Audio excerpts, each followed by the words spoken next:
अस्सलाम वालेकुम। आज हम पीडीएक्ट में फ़र्दर प्रोसीड कर रहे हैं।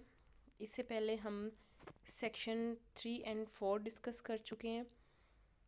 3 में ग्राउंड्स ऑफ प्रोसीडिंग थी, जिसमें 3 वाले ग्राउंड्स अगर मौजूद होंगे देन फ़र्दर प्रोसीड किया जाएगा। और प्रोसीडिंग कहाँ से स्टार्ट होती हैं, कौन सा सेक्शन इसको डील कर रहा है, सेक्शन 5 इसको डील कर रहा है। 3 वाली ग्राउंड्स अगर मौजूद होंगी तो सेक्शन 5 के तहत उसको प्रोसीड किया जाएगा। अब लेक्चर्स के स्टार्ट में मैंने आपको बताया था कि किस तरह से इसको प्रोसीड किया जाएगा, किस बेस पे प्रोसीड किया जाएगा। एक तो वो है जिसमें एलिगेशन लगी हैं, एक्यूज़्ड का भी पता है और एविडेंस भी मौजूद है। सेकंड, एलिगेशन लगी हैं, एविडेंस मौजूद नहीं है लेकिन एक्यूज़्ड का पता है। और थर्ड था ऑफेंस हुआ है, एलिगेशंस लगी हैं और ना तो एक्यूज़्ड का पता है कि किसने करप्शन किया है और ना ही उसके ख़िलाफ़ कोई एविडेंस आपके पास मौजूद है जिसमें आप प्रोसीडिंग करते हैं। अब इनिशिएशन ऑफ प्रोसीडिंग सेशन 5 जो है वो डील कर रहा है if on the basis of its own knowledge और इंफॉर्मेशन प्लेस्ड बिफोर इट। ये दो तरह से स्टार्ट होती हैं। एक ऑन नॉलेज पे कि कंपिटेंट अथॉरिटी के नॉलेज में ये चीज़ आए, वो इस चीज़ को नोटिस करे। और सेकेंडली कि उसके सामने कोई इंफॉर्मेशन प्लेस की जाए, एप्लीकेशन आए या कोई भी इंफॉर्म करे कि ये फ़लाँ बंदा करप्शन कर रहा है या इनएफिशिएंसी शो कर रहा है या मिस कंडक्ट कर रहा है। The competent authority is of the opinion that there are sufficient grounds for initiating proceedings against an employee under this act. It shall either। अब सेक्शन 5 दो तरह से प्रोसीडिंग इनिशिएट करता है। एक 5(1)(a) और दूसरा 5(1)(b). 5(1)(a) की प्रोसीडिंग इनिशिएट होती हैं सेक्शन 7 उसको डील करता है, और अगर 5(1)(b) की प्रोसीडिंग करनी है तो उसको सेक्शन 10 डील कर रहा है। 5(1)(a) की प्रोसीडिंग कब करनी है? 5(1)(a) की प्रोसीडिंग तब होगी proceed itself against accused by issuing a show cause notice under section 7।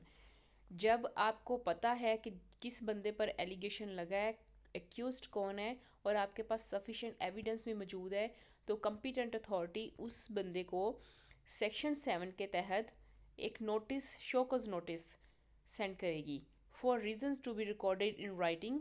वो इसकी रीजंस भी बयान करेगी कि भाई आपके ख़िलाफ़ ये एविडेंस हमारे पास मौजूद है, ये एलिगेशंस आप पे लगी हैं, वो प्रॉपर उसकी रीजंस देंगी।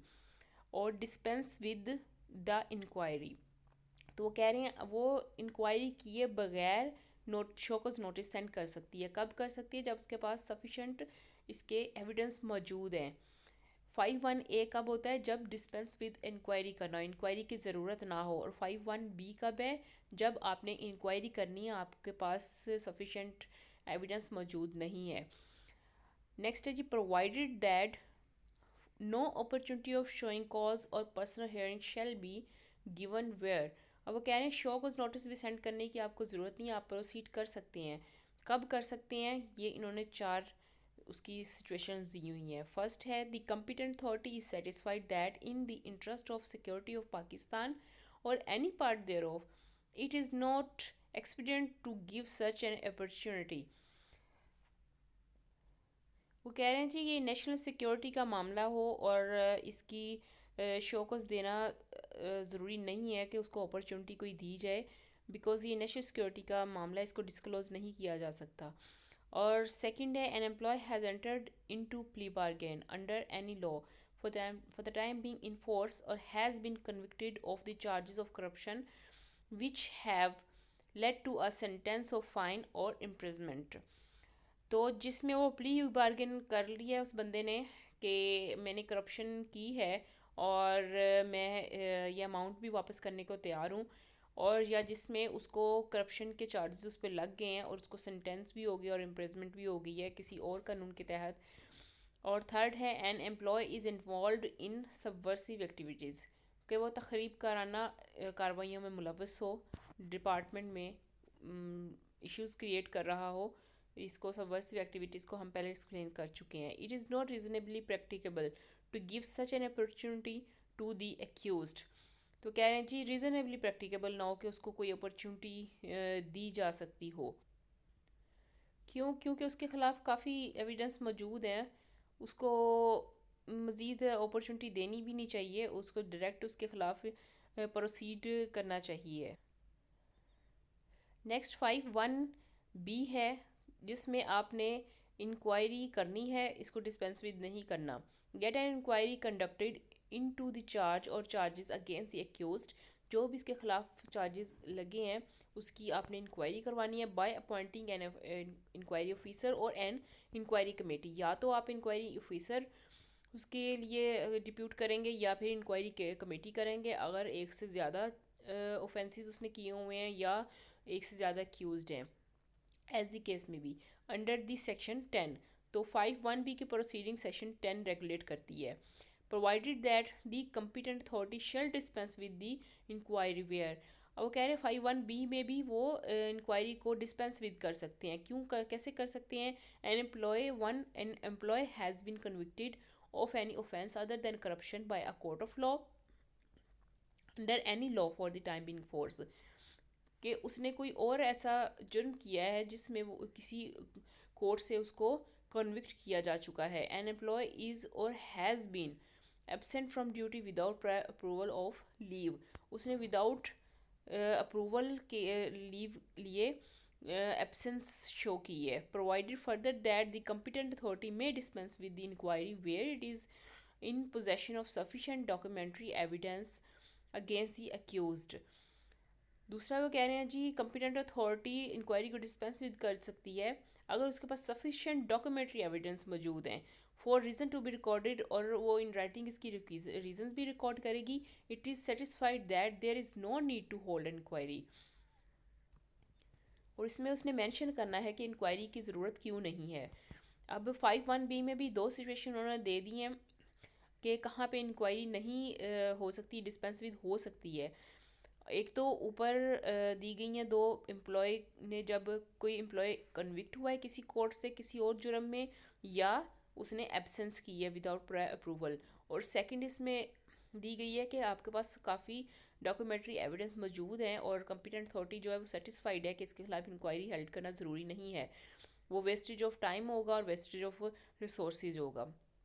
5(2) डील कर रहा है जी the order of inquiry or show cause notice as case may be shall be signed by the competent authority. Competent authority show cause notice को साइन करेगी provided that where the chief minister is competent authority, जहाँ chief minister competent authority है, same shall be signed by such officer as may be authorised by him in this behalf.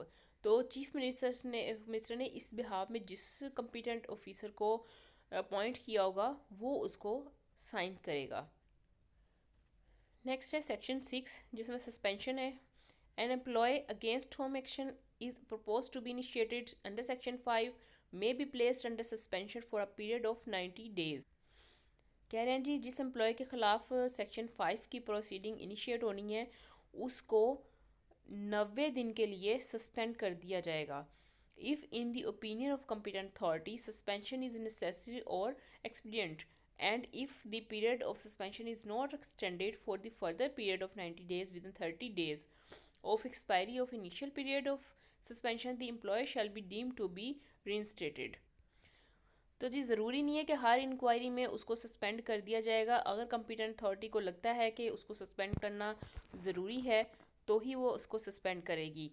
और 90 दिन की suspension हो गई है और इस सस्पेंशन को अगर वो एक्सटेंड नहीं करती है 30 दिन के अंदर, 90 दिन के एक्सपायर होने के बाद 30 दिन के अंदर अगर वो नहीं इसको एक्सटेंड करती तो उसका पीरियड ऑफ सस्पेंशन जो है वो ख़त्म समझा जाएगा और वो अपनी ड्यूटी पे बहाल समझा जाएगा। Provided that the continuation of the period of suspension shell require the prior approval of the competent authority for each period of extension. जब जब भी आपने इसको सस्पेंशन को एक्सटेंड करना है तो कम्पिटेंट अथॉरिटी उसको अप्रूवल देगी।